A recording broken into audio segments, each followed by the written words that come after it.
Indian partnership act पढ़ने से पहले हमें ये पता होना चाहिए कि हम इंडियन पार्टनरशिप एक्ट पढ़ क्यों रहे हैं.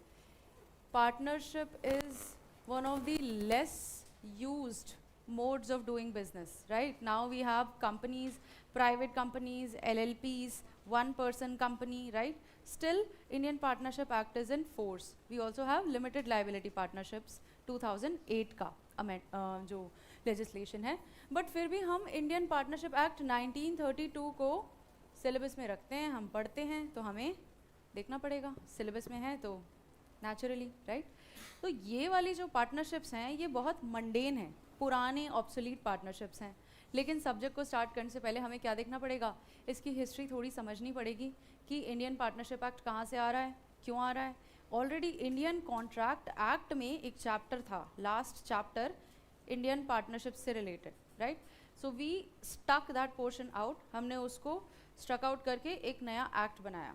क्यों बनाया होगा नया एक्ट, क्या लगता है आप लोगों को, क्या ज़रूरत रही होगी नया एक्ट बनाने की? This comes out of Indian contract act 1872. Chapter क्या था? 11, सेक्शंस 239 टू 266, राइट.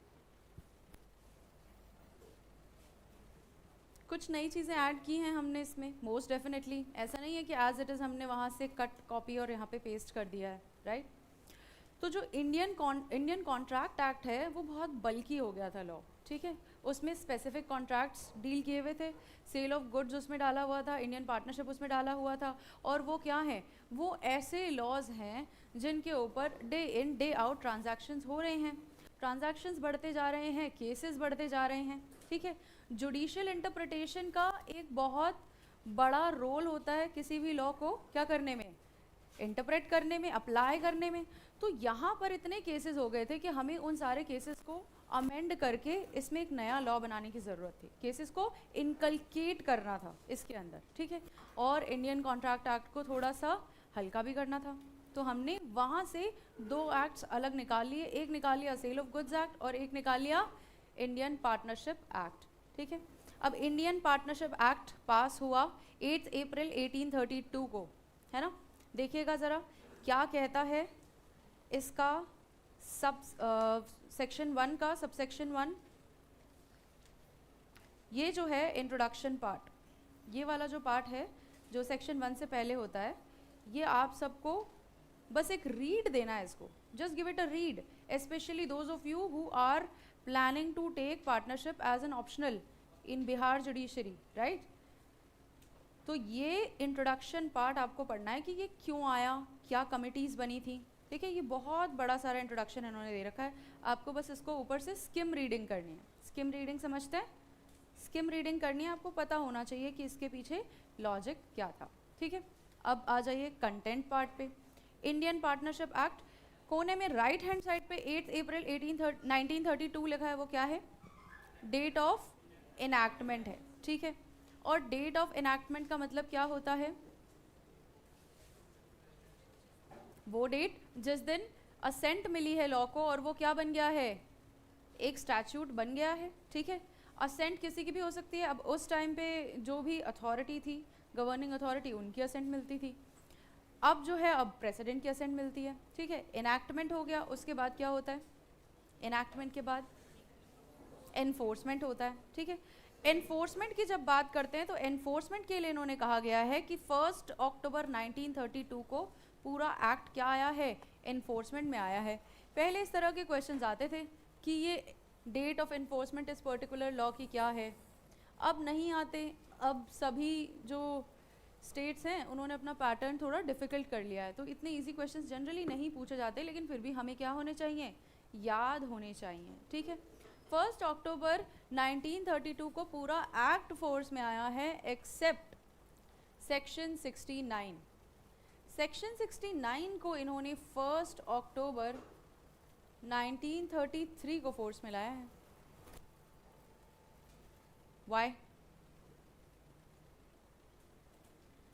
सेक्शन 69 बात करता है effect of non registration of firms. Effect of non registration, तो अगर किसी भी फर्म ने अपने आप को रजिस्टर नहीं करवाया है तो उनके साथ में वो होगा जो इफेक्ट 69 में गिवन है। तो बेसिकली लॉ चाहता है कि जिस डेट पे पूरा का पूरा एक्ट फोर्स में आ रहा है उस डेट पर ये रजिस्ट्रेशन का वाला इम्पैक्ट फोर्स में ना आए। लोगों को टाइम दिया जा रहा है, कितना, 1 ईयर का गैप उन सारी फर्म्स को जो रजिस्टर्ड नहीं है, कि अब आप लोगों के पास में क्या है, 1 साल का टाइम है। 1 साल बाद एग्जैक्टली इस डेट पर ये इफेक्ट ऑफ नॉन रजिस्ट्रेशन क्या हो जाएगा, फोर्स में आ जाएगा। तो विद इन 1 ईयर आप लोग क्या करवा लीजिए, इसको रजिस्टर करवा लीजिए, है ना। 1 साल का टाइम दिया है। अभी हमने बीएनएस में भी देखा जो हिट एंड रन वाले केसेस हैं, सेक्शन 169 का कुछ पार्ट है, वो अभी तक फोर्स में नहीं आया है ना, क्योंकि कुछ जगह पे क्या चल रहा है, प्रोटेस्ट चल रहे हैं ट्रक ड्राइवर्स वगैरह के, तो उसको अभी उन्होंने सेव करके रखा हुआ है, बाद में कभी भी फोर्स में आ सकता है। ठीक है, ओके। चलिए अब देखते हैं कि इसका प्रियम्बल क्या कहता है। हर एक लॉ का प्रियम्बल पढ़ना है, याद तो रखना ही है, अगर बहुत लंबा है तो पढ़ के मीनिंग समझना। ठीक है, यहाँ पे देखिए एक लाइन का प्रियम्बल है, ये क्या कहते हैं, an act to define and amend the law relating to partnership. क्या है, एक एक्ट है जो क्या करेगा, पहले तो डिफाइन करेगा और दूसरा अमेंड करेगा, कैसे law, laws relating to partnership. ठीक है, ओके। आगे देखिए सबसेक्शन 1 पहले कहता था कि it extends to whole of India, sorry section 1 का सबसेक्शन 2 पहले कहता था कि it extends to whole of India, अब कहते हैं that it extends to whole of India other than state of Jammu and Kashmir. State of Jammu and Kashmir छोड़ दिया, हटा दिया, कैसे हटाया, अब होल ऑफ इंडिया कर दिया, क्यों, yes yes you know the answer,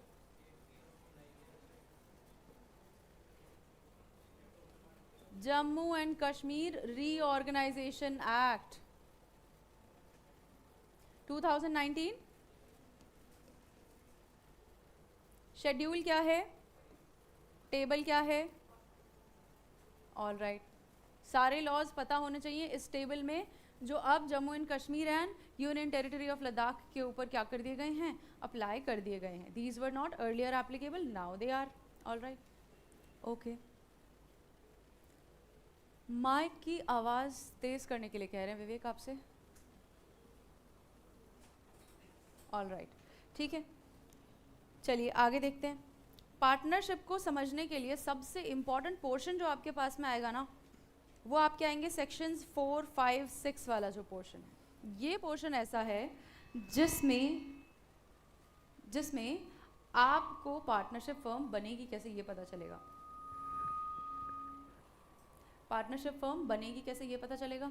partnership firm बन गई है तो अब आपके पास में एसेंशियल इंग्रेडिएंट्स हैं उसके, तो आपको क्वेश्चन में प्रॉब्लम सॉल्विंग में दिया जाएगा कि ये पर्टिकुलर फैक्ट्स हैं, क्या ये पार्टनरशिप है, क्या ये पार्टनरशिप नहीं है। आपको देखना पड़ेगा, टेस्ट करना पड़ेगा उन फैक्ट्स को इन सेक्शंस के अकॉर्डिंग। ठीक है, तो चलिए पहले थोड़ा सा सेक्शन 3 को समझते हैं, उसके बाद में 4, 5, 6 को देखेंगे।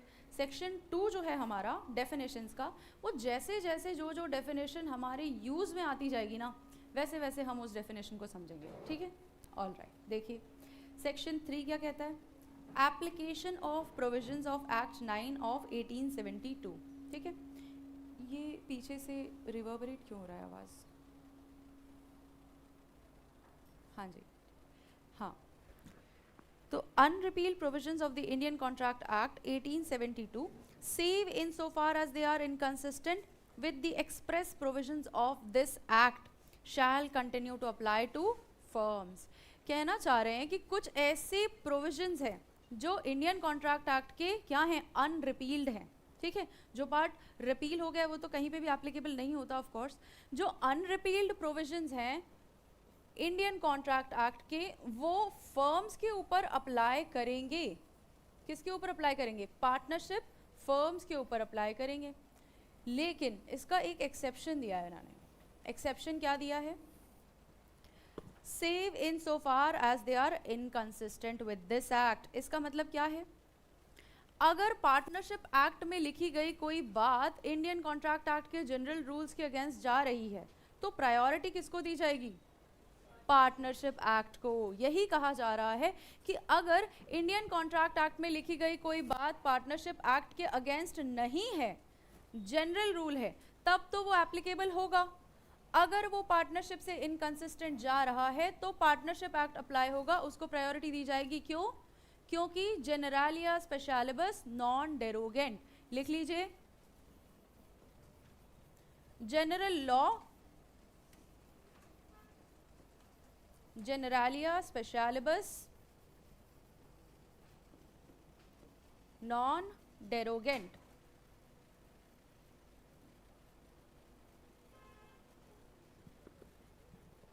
जनरल लॉ कभी भी स्पेशल लॉ को डेरोगेट नहीं कर सकता।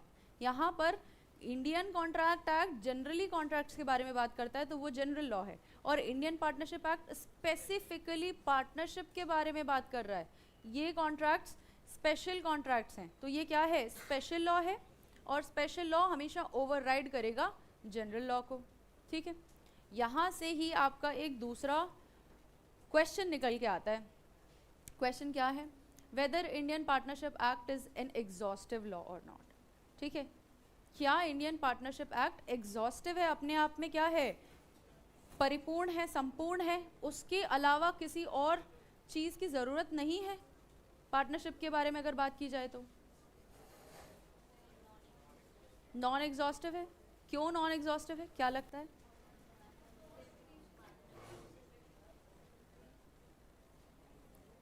जजमेंट एक साथ देंगे आप लोग सिविल जजमेंट करके, या एक एक करके देंगे?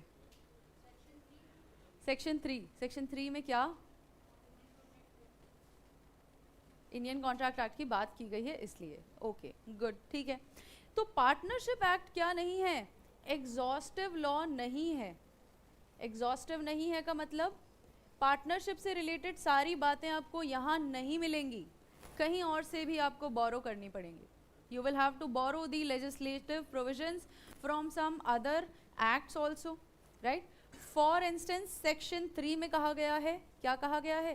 कि इंडियन कॉन्ट्रैक्ट एक्ट के वो प्रोविजंस अप्लाई करेंगे जो रिपील नहीं हुए हैं और जो पार्टनरशिप के एक्ट के ऑपोजिट नहीं जाते। ठीक है, और सेक्शन 2 का क्लॉज ई देखिए, क्लॉज ई क्या कहता है? Expressions used but not defined in this act and defined in the Indian Contract Act shall have the meaning assigned to them in that act.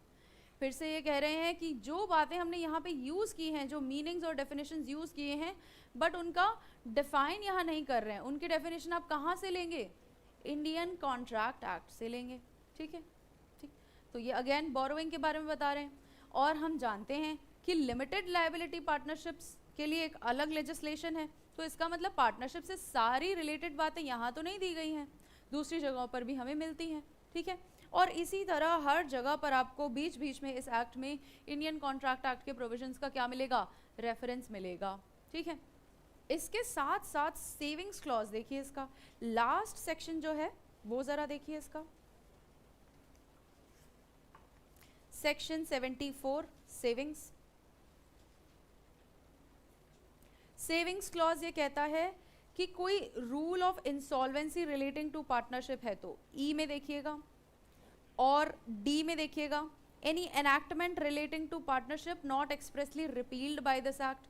ये सारी चीज़ें सेव कर रखी हैं, यानी कि इनका ऑपरेशन एज इट इज़ चलता रहेगा। ये सारी चीज़ें क्या है? सेव्ड हैं।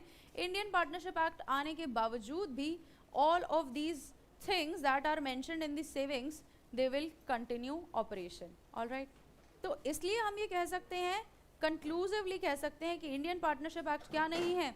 एग्जॉस्टिव लॉ नहीं है।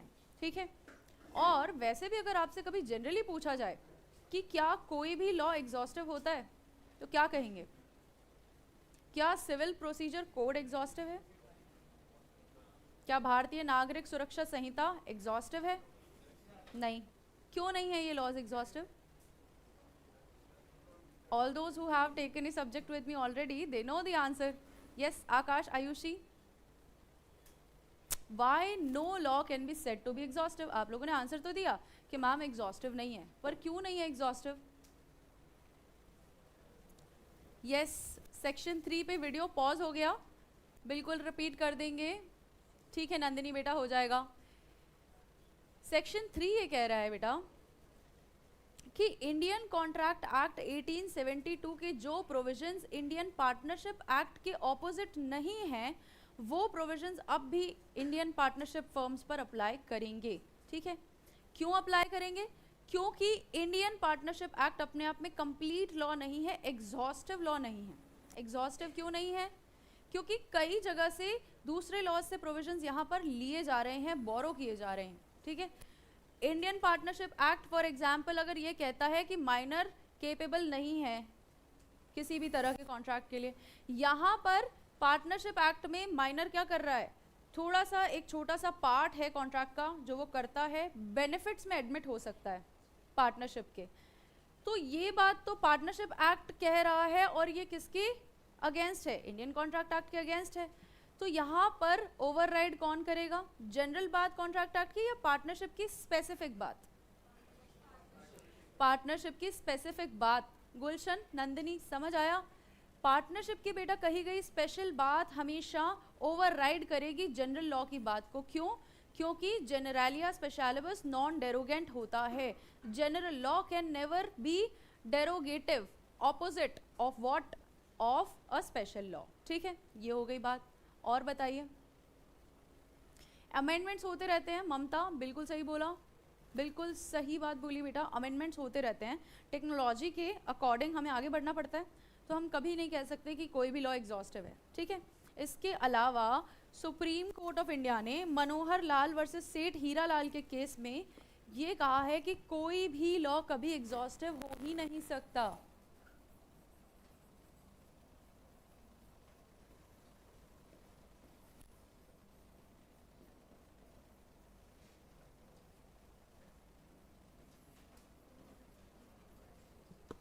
No law can ever be exhaustive because no law can ever be exhaustive because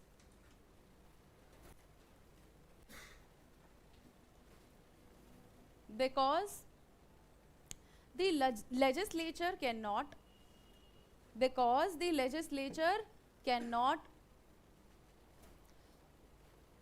legislature cannot possibly imagine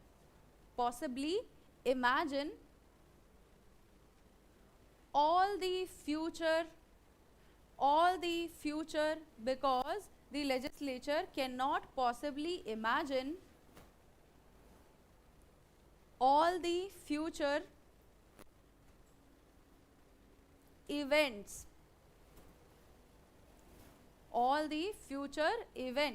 full stop।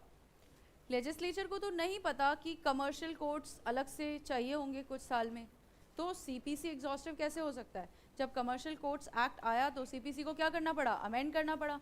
Legislature को सेम वे नहीं पता था कि हमें किसी दिन लिमिटेड लायबिलिटी पार्टनरशिप्स की ज़रूरत पड़ेगी। तो कोई भी लॉ उस सेंस में क्या नहीं हो सकता? एग्जॉस्टिव नहीं हो सकता। बेटा अंकिता, एनआईए भी एग्जॉस्टिव नहीं है। एनआईए में भी अगर आप जाएंगे तो एनआईए भी एग्जॉस्टिव नहीं है। एनआईए पर भी आपका कहीं ना कहीं इंसॉल्वेंसी लॉ जो है वो बीच में आता है, कहीं ना कहीं क्वाज़ाई क्रिमिनल प्रोसीजर है वो, तो वहाँ पर भी आपका जो प्रोसीजर है वो सीआरपीसी से लिया जाता है। एग्जॉस्टिव कुछ भी नहीं है। जितना डीप में जाएंगे उतना पता चलेगा आपको कि एग्जॉस्टिव कुछ भी नहीं है। ठीक है बेटा। नंदिनी, मीनिंग इस मैक्सिम का ये है कि general law can not derogate specific law. General law can not derogate specific law।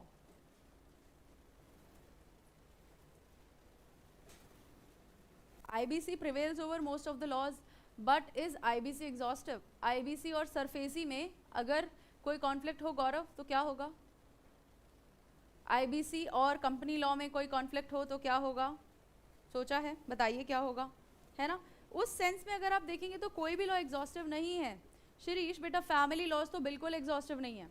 हमें तो पता ही नहीं था कि यूनिफॉर्म सिविल कोड कभी आएगा। हम तो बस कॉन्स्टिट्यूशन की डीपीएसपी में रख के सोच रहे थे कि देखा जाएगा क्या होगा, बट अब स्टेट्स निकाल रहे हैं एक-एक करके अपना यूनिफॉर्म सिविल कोड, है ना? तो वो एग्जॉस्टिव होता तो उसमें चेंज करने की ज़रूरत ही नहीं पड़ती, है ना? क्योंकि दुनिया डायनामिक है, सोसाइटी डायनामिक है, क्राइम डायनामिक है, इसलिए लॉ हमेशा क्या रहेगा? डायनामिक रहेगा, कभी एग्जॉस्टिव नहीं होगा। ठीक है, क्लियर सबको? चलिए आगे चलते हैं। बी इट एनी लॉ, बेटा श्रद्धा एविडेंस, एविडेंस की बात करिए, बीएसए भारतीय साक्ष्य अधिनियम आ गया है, वहीं पर लिखा हुआ है कि जो भी डेफिनेशंस हमने यहाँ यूज़ की हैं बट एक्सप्लेन नहीं किए, उनका मीनिंग आप कहाँ से लेंगे, आईपीसी से लेंगे, है ना, तो वो भी एग्जॉस्टिव नहीं है। बेटा रिदम मैक्सिम का मीनिंग लिख लीजिए आप लोग, सब लोग एक ही बारी में। अब general law can not derogate special law, general law can not derogate special law.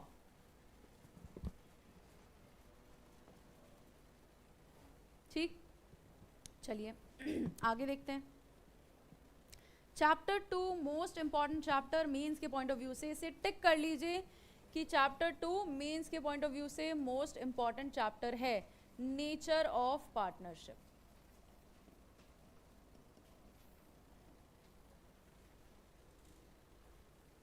Nature of partnership क्या होगा, पार्टनरशिप का मीनिंग क्या होगा, वो सब बातें एक्सप्लेन की गई हैं। टेस्ट क्या होगा पार्टनरशिप का, वो एक्सप्लेन किया गया है। ठीक है, ये जो डेफिनेशन हमें दी गई है पार्टनरशिप की सेक्शन 4 में, इस डेफिनेशन में आपको 2 लाइंस नज़र आ रही हैं, लेकिन इसी 2 लाइंस में से हमें कम से कम 5-6 इंग्रेडिएंट्स डिफरेंट निकाल लें। ठीक है, देखते हैं। Partnership is the relation between persons. तो सबसे पहली बात जो सेक्शन 4 हमें बता रहा है, that partnership is a relation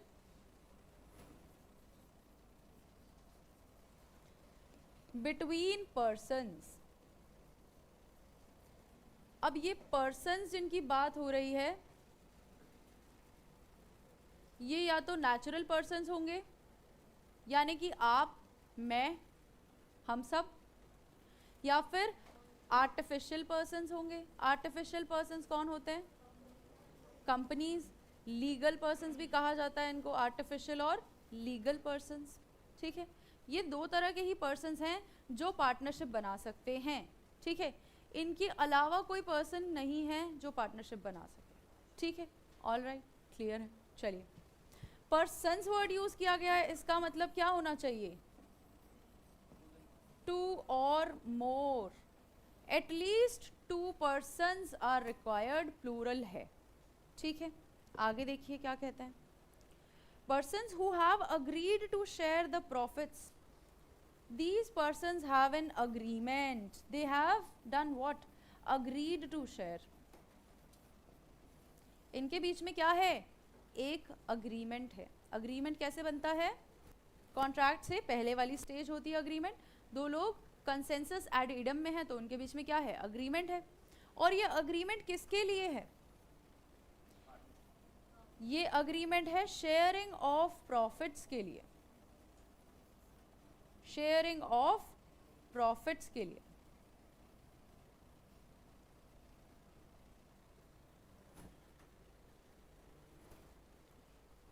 sharing of profits word क्यों यूज किया गया है, sharing of profits and losses क्यों नहीं कहा गया है। Yes, anyone, Gaurav, Shraddha, rhythm, Gulshan. Sharing of profits word use किया गया है, sharing of profits and losses word क्यों नहीं यूज किया गया, एनीथिंग, कॉमन सेंस के हिसाब से जो भी लगता है बोल दो।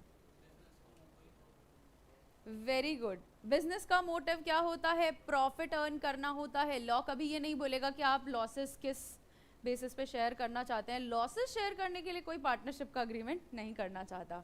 लॉ ये अज्यूम करता है कि प्रॉफिट शेयर करने के लिए आप क्या करना चाहते हैं, पार्टनरशिप में एंटर होना चाहते हैं। आगे लॉसेस की बात भी कही गई है कि लॉसेस भी उसी तरह शेयर होंगे, उतने ही रेशियो में जितने में प्रॉफिट्स होंगे।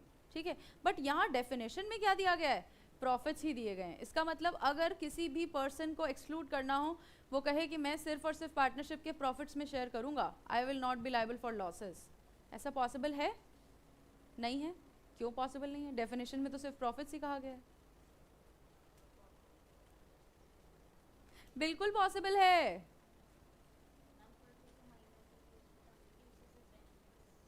नहीं बेटा, माइनर का तो केस ही अलग है ना। यहाँ पर जब हम डेफिनेशन के हिसाब से जाते हैं तो कहा गया है कि इनके बीच में अग्रीमेंट क्या होना चाहिए, प्रॉफिट्स को शेयर करने का होना चाहिए। अगर 2 लोग मिलकर के लॉसेस झेल रहे हैं और तीसरा लॉसेस के लिए अग्रीमेंट में है ही नहीं, the third person is not there for losses, बिल्कुल वैलिड है पार्टनरशिप, वैलिड है कि नहीं, है ना। चलिए आगे देखिए क्या बता रहे हैं आगे। Of a business. ये प्रॉफिट्स किसके होने चाहिए? किसी बिजनेस के होने चाहिए। बिजनेस क्या होता है? देखिएगा सेक्शन 2 का बी क्लॉज, 2B हमें बताता है कि every trade, profession and occupation is a business. Alright, business service का हो सकता है, बिजनेस गुड्स का हो सकता है, ठीक है, बिजनेस कंसल्टेंसी का हो सकता है, राइट?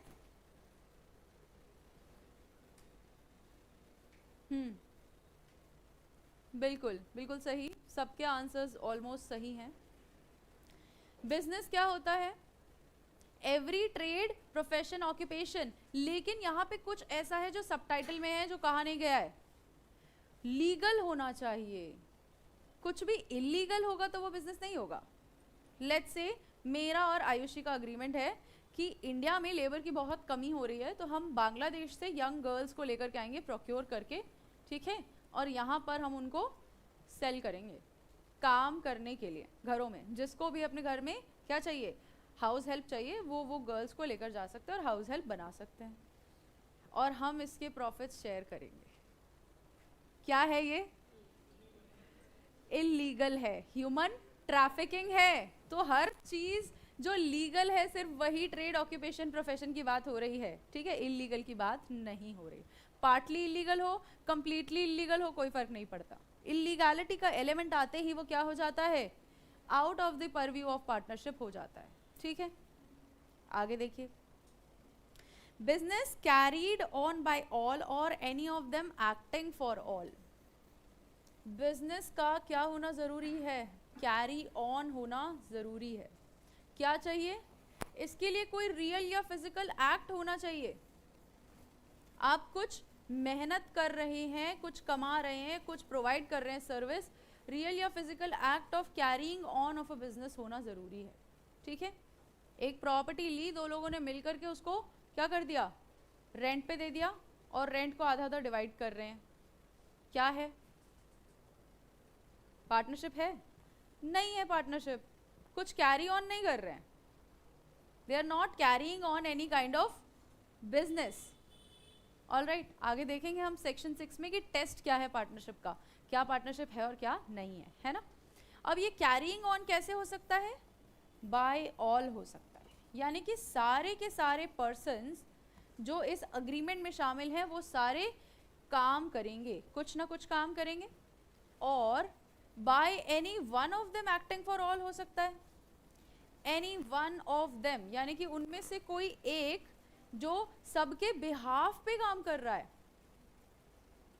बिहाफ पे काम हो रहा है यहाँ पे, ठीक है। एक पर्सन ने कैपिटल इन्वेस्ट किया है अपना, और वो अपना 9 to 5 जॉब करता है, उसे पार्टनरशिप फर्म के बिजनेस से कोई मतलब नहीं है, वो कंडक्ट करने में हेल्प नहीं करता। उसकी जगह पे कोई और पार्टनर्स में से ही कोई एक पर्सन वो बिजनेस कैरी ऑन कर रहा है। ये आपको बताता है कि इनके बीच में क्या होनी चाहिए? म्यूचुअल एजेंसी होनी चाहिए, mutual agency. Any one of them acting for all means there must be a mutual agency. Yes, Anam. Corporations with the purpose of making profits. किस कॉन्टेक्स्ट में बोल रहे हैं बच्चे? ठीक है, तो ये म्यूचुअल एजेंसी क्या होता है? इनके बीच में क्या होनी चाहिए? Mutual agency. ये एक्टिंग फॉर ऑल वाला जो फैक्टर है ये कहाँ से आ रहा है? A person must be an agent of another, उनके बिहाफ पे काम करने के लिए, ठीक है। प्रिंसिपल एजेंट का रिलेशनशिप ही ऐसा होता है कि प्रिंसिपल अगर कोई काम बोल रहा है तो वो काम एजेंट को करना है, और एजेंट की इस प्रिंसिपल के रिगार्डिंग कुछ क्या है? रिस्पॉन्सिबिलिटीज है। He is responsible towards this particular principal. अब यहाँ पर ये कह रहे हैं कि अगर ए बी सी तीनों पार्टनर्स हैं एक पार्टनरशिप फर्म में, तो सी इन दोनों का एजेंट है, और ए इन दोनों का एजेंट है, और बी इन दोनों का एजेंट है। यानी कि ये क्या है? आपस में सब एक दूसरे के प्रिंसिपल भी हैं और एक दूसरे के एजेंट भी हैं, और यही है कॉन्सेप्ट किसका, म्यूचुअल एजेंसी का। ठीक है, अब ये सारी चीज़ें जब किसी भी पर्टिकुलर फैक्ट में दी हो कि ये सब चीज़ें एग्जिस्ट करती हैं, तो वो मोस्ट प्रोबेबली क्या होगा, पार्टनरशिप होगा। ठीक है, ऑल राइट, चलिए इस पे केसेस देखते हैं। अब हम कुछ केसेस आएंगे आपके यहाँ पार्टनरशिप में, है ना, तो केसेस से घबराना नहीं। चलिए देखते हैं। पहला केस है आपका प्रतिभा रानी वर्सेस सूरज कुमार 1985।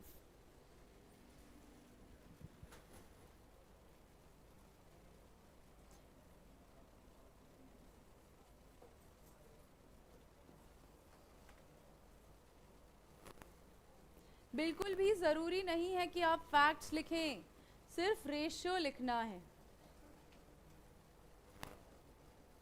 अगर क्वेश्चन में ही दिया जाए इस पर्टिकुलर केस के फैक्ट्स की लाइट में डिसाइड करें, तो आप फैक्ट्स को ब्रीफली मेंशन करिए, नहीं तो there is no need to mention the facts of any case.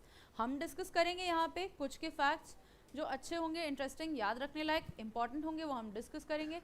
Diagrammatic representation बना लेंगे उनकी और आगे चलेंगे। डायग्राम क्यों बनाएंगे फैक्ट का, क्योंकि बाद में जब हम नोट्स देखते हैं तो हमें याद नहीं आता है कि ये किस कॉन्टेक्स्ट में पढ़ा था केस। ठीक है, चलिए देखते हैं। तो प्रतिभा रानी जो है उन्होंने सूरज कुमार को क्या दिया, अपना स्त्री धन दिया। वो क्या है, उनके हस्बैंड हैं। तो प्रतिभा ने अपना स्त्री धन सूरज कुमार को दिया और सूरज कुमार ने इन्हें बताया था कि उसे बिजनेस स्टार्ट करना है और बिजनेस स्टार्ट करने के लिए उसे पैसा चाहिए, कैपिटल चाहिए। इन्होंने जिस वक्त स्त्री धन दिया उस वक्त तो इनके बीच में बहुत प्रेम प्यार का स्वभाव था। उसके बाद लेटर ऑन इनके बीच में क्या हो गया, डिस्प्यूट हो गया, और ये क्या चाहते हैं बेटा, अभी समझ आ जाएगा जब केस देखेंगे ना मानसी, तो समझ आ जाएगा। अनम, बिल्कुल म्यूचुअल एजेंसी कैरेक्टरिस्टिक है पार्टनरशिप का, सेक्शन 4 में ही कह दिया बेटा कि carried on by all or any one of them acting for all हो सकता है। आवाज़ नहीं आ रही है, अब आ रही है, ओके ठीक है। हाँ तो ठीक है, रुकिए ज़रा, केसेस देखेंगे ना तो बिल्कुल समझ आ जाएगा। तो यहाँ पे सूरज कुमार को इन्होंने दे दिया अपना स्त्री धन, और लेटर ऑन जब ये डिवोर्स लेना चाहती थी तो इन्होंने कहा कि ये जो पर्टिकुलर पार्टनरशिप इन्होंने की है इसमें मेरा भी हिस्सा है, जो पर्टिकुलर बिजनेस है इसमें मैं पार्टनर हूँ, क्योंकि मैंने अपना स्त्री धन लगाया और मेरा इनके साथ में अग्रीमेंट था। मैंने अपना स्त्री धन लगाया। स्त्री धन क्या होता है, किसी को कंफ्यूजन है? स्त्री धन क्या होता है? कोई बात नहीं, पूछो क्या हो गया। स्त्री धन वो होता है, वो सारी की सारी अर्निंग्स एक वुमन की जो उसकी पर्सनल होती है। ट्रेडिशनली होता था क्योंकि वुमेन की पर्सनल अर्निंग्स नहीं होती थी, तो उसे शादी में जो गहने जेवर जो कैश जो भी मिलता था वो उसका स्त्रीधन होता था। फिर जब बेबी होता है तो उसको जो भी गिफ्ट्स वगैरह मिलते थे वो उसका स्त्रीधन होता था। ठीक है, so all these gifts that are receive वो उसकी पर्सनल प्रॉपर्टी में माने जाते थे। इसमें मूवेबल इमूवेबल ज्वेलरी सब शामिल होता है। ठीक है, तो इसने अपना स्त्रीधन इसको दिया था। ठीक है, लेटर ऑन शी क्लेम्स कि ये तो पार्टनरशिप थी, मुझे प्रॉफिट्स दीजिए। तो अपेक्स कोर्ट ने क्या किया होगा, दिया होगा इसको प्रॉफिट? नहीं, क्योंकि ये पार्टनरशिप नहीं है। कोई अग्रीमेंट था क्या कि मैं आपको दूंगी और आप मुझे प्रॉफिट देंगे शेयर का? नहीं था। बिजनेस कैरी ऑन कर रही थी क्या ये? नहीं कर रही थी। क्या ये इसके बिहाफ पे बिजनेस कैरी ऑन कर रहा था? नहीं कर रहा था। ठीक है, इसका रेशियो लिखिए। A real or physical act, a real or physical act by two persons, a real or physical act by two persons is necessary to start a business, is necessary to start a business, full stop।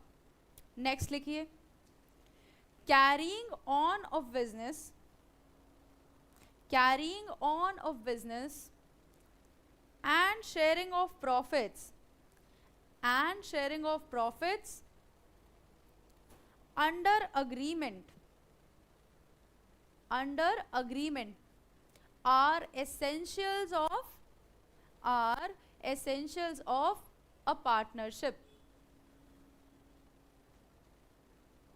All right, अब आ जाइए mutual agency के ऊपर कि ये mutual agency क्या होता है।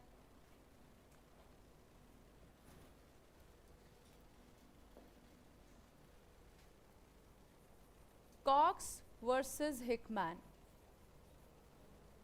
ये सारे केसेस सेक्शन 4 में हम देख रहे हैं। इसका मतलब ये नहीं है कि वापस कभी रिपीट नहीं हो सकते, इनमें कुछ और रेशियो है जो किसी और सेक्शन में भी काम आएगा, ठीक है। देखिए कॉक्स वर्सेस हिकमैन में क्या लिखा गया है 1860 का ये केस है। इसके फैक्ट्स हम तब देखेंगे जब हम सेक्शन 6 देखेंगे, ठीक है। कॉक्स वर्सेस हिकमैन में क्या कहा गया है, लिखिए। Profit sharing of a business, profit sharing of a business does not always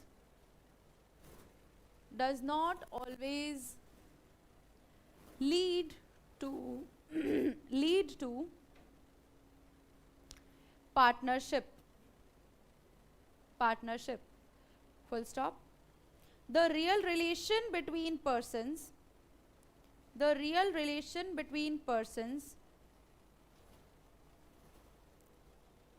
must be that of partners, full stop. They must be capable of acting on each other's behalf,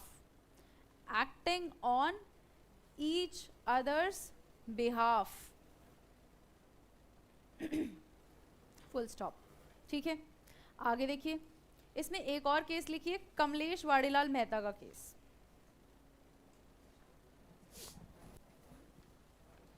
बता रहे रुको।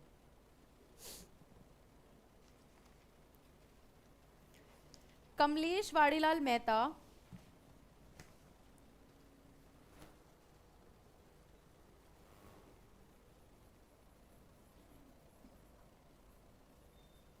हाँ, वो वाडीलाल आइसक्रीम वाला वाडीलाल।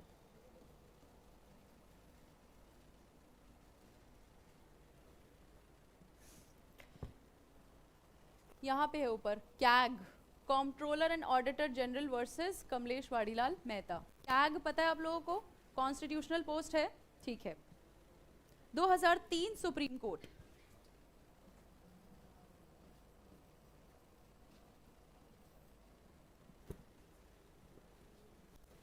बेटा कोमल उस पे भी आएंगे, मैक्सिमम नंबर ऑफ कितने पर्सन्स हो सकते हैं उस पे भी आएंगे। डिफ्रेंशिएट भी करेंगे पार्टनरशिप और कंपनी में, पार्टनरशिप और जॉइंट हिंदू फैमिली में, ठीक है।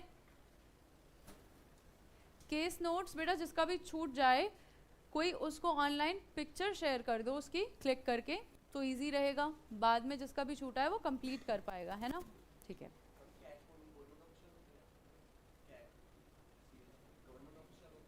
बेटा controller and auditor general of India होता है, इट्स अ कॉन्स्टिट्यूशनल पोस्ट, है ना। कंट्रोलर एंड ऑडिटर जनरल का क्या मीनिंग होता है, वो जो accounts of the government of India देखता है ना। हमारे आपके जैसे नॉर्मल लोगों के सीए होते हैं और गवर्नमेंट ऑफ इंडिया का कैग होता है, ठीक है। लिखिएगा, कैग वर्सेस कमलेश वाड़ीलाल मेहता का एक लाइन का रेशियो है पर बहुत इंपॉर्टेंट है, हर जगह याद रखना है। Partnership is not a distinct legal entity. Partnership is not a distinct legal entity. Partnership अपने आप में क्या है, एक एसोसिएशन ऑफ पर्सन्स तो है लेकिन सेपरेट लीगल एंटिटी नहीं है इसकी। ये आर्टिफिशियल पर्सन की कैटेगरी में खुद ही नहीं आता। पार्टनरशिप दो आर्टिफिशियल पर्सन मिलकर के बना सकते हैं, लेकिन partnership is not a legal person, it is not having any identity beyond it's partners, ठीक है। इसी के ऊपर एक और केस लिखिएगा,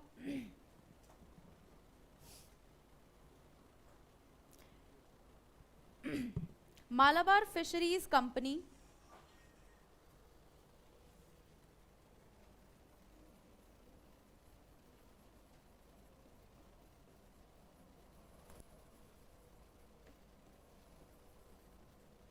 versus commissioner of income tax. Commissioner of income tax को शॉर्ट में क्या कहते हैं? CIT।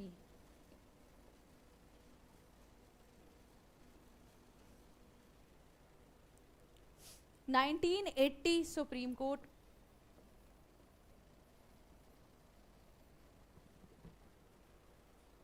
इसमें फिर से यही बात कही गई है, लिखिए, partnership is not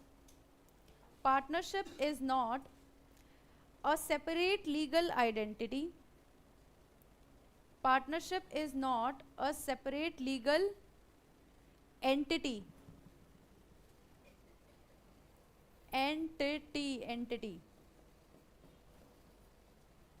Apart from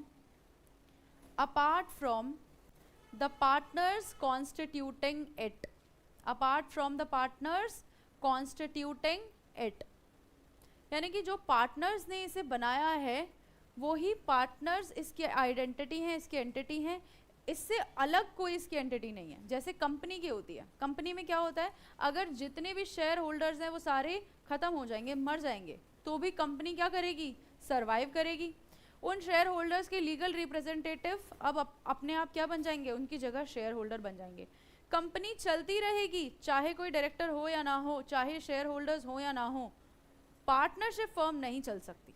partnership firm की कोई सेपरेट लीगल एंटिटी नहीं है, पार्टनरशिप फर्म की कोई सील नहीं है। ठीक है, चलिए आगे देखिए।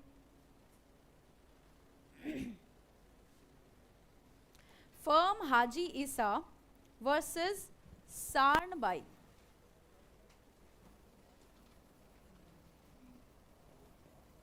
हाँ, बहुत पुराने केसेस होंगे और केसेस के नाम भी ऐसे होंगे, ऐसा लगता है कि ये लोग सिर्फ केस फाइल करने के लिए ही आए थे। हाजी ईसा, FIRM, फर्म हाजी ईसा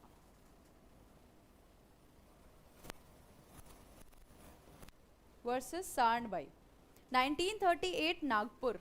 हम हाई कोर्ट्स के जजमेंट्स बहुत रेयरली देखेंगे, मोस्टली सुप्रीम कोर्ट से देखेंगे। अगर हाई कोर्ट के जहाँ पे इंपॉर्टेंट होंगे वहाँ पे देखेंगे।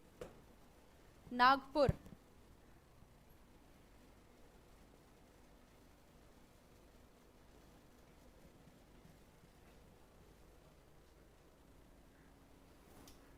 लिखिएगा इसमें क्या कहा गया है। An agreement is inverted comma में लिखेंगे सिने क्वा non.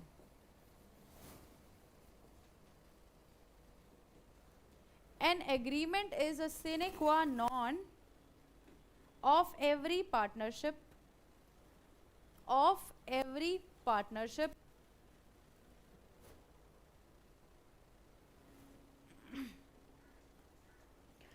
full stop. It may be oral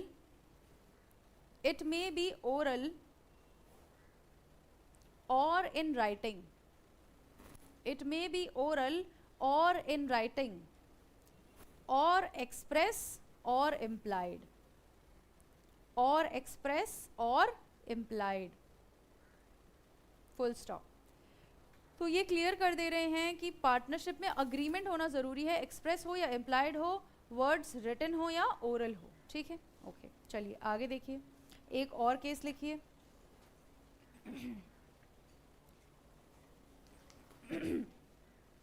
KD Kamat and company versus CIT।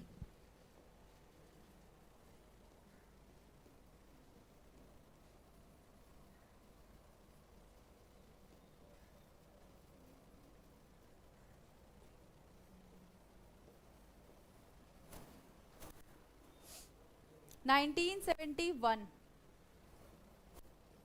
Supreme court.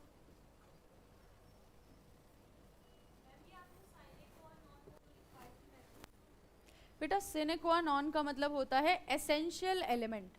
लिख लो, एसेंशियल एलिमेंट।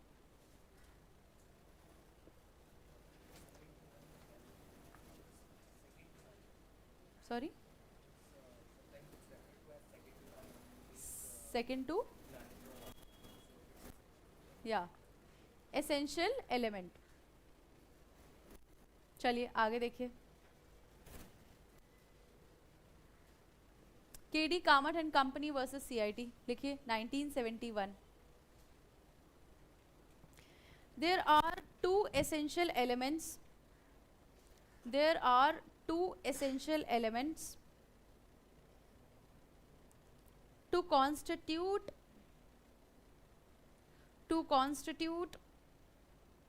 a partnership.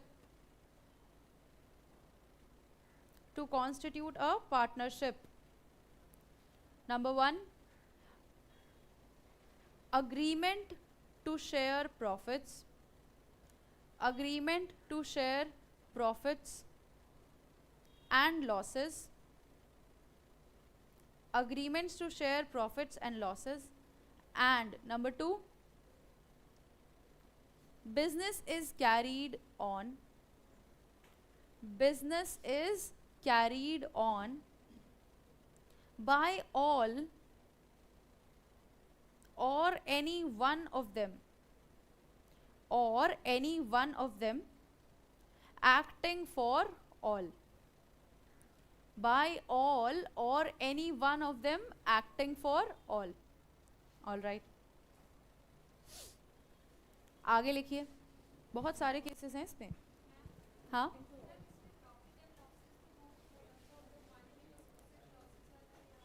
बेटा हम लोग दोनों मानेंगे प्रॉफिट्स एंड लॉसेस, ठीक है। लेकिन अगर आपके सामने ऐसी कोई सिचुएशन आती है जहाँ पे एक पर्टिकुलर पार्टनर को लॉसेस से एक्सक्लूड किया गया है और सिर्फ प्रॉफिट्स के लिए उसको पार्टनर बनाया है, तो आप सेक्शन 4 की जो डेफिनेशन है वो कोट कर सकते हैं, है ना। हम दोनों मानेंगे कि प्रॉफिट्स एंड लॉसेस को शेयर करने के लिए क्या बनाई जाती है, पार्टनरशिप बनाई जाती है। क्यों? क्योंकि अभी जब हम आगे देखेंगे इसके एसेंशियल एलिमेंट्स और इसकी राइट्स एंड लाइबिलिटीज़ क्या होते हैं पार्टनर्स के, तो उसमें भी profits and losses both word use किया गया लेटर इन दी एक्ट, ठीक है।